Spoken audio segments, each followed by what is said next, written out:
Quand on est rentré au Club France, je me suis dit là, on rentre dans une usine à souvenirs.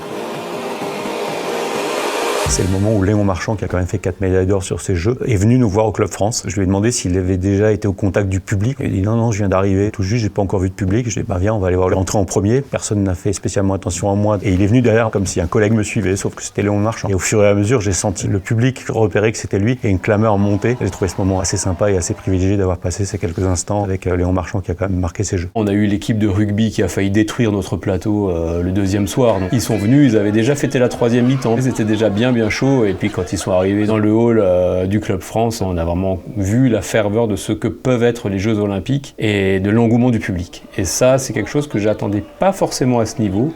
Mais c'était incroyable. L'intervention des volleyeurs, une fois qu'ils ont gagné leur médaille d'or, c'était incroyable. Ils venaient sur le plateau pour faire la fête, ils étaient complètement déchaînés, donc voilà, une atmosphère de fête incroyable. De voir Steve être obligé de rentrer sur le plateau pour sauver le mobilier, c'était quand même un moment assez rigolo. Et ce qu'il faut savoir encore, c'est que le dimanche, au moment où une gapette arrive, il me tape sur l'épaule, il fait « Désolé patron ». Avant même le début de l'exploitation, ce jour de repos, c'était le jour de la cérémonie d'ouverture des Jeux Olympiques. Et on est allé se promener avec Mathieu et Steve à vélo dans Paris. Et c'était assez incroyable. En fait, il n'y avait personne dans les rues. C'est comme si on avait Paris pour nous. On a la chance d'avoir des métiers qui nous permettent de faire ça, de vivre ce genre d'expérience, d'être au cœur d'un dispositif. Ça qui est cool. Paris, tu n'as pas changé, mon vieux.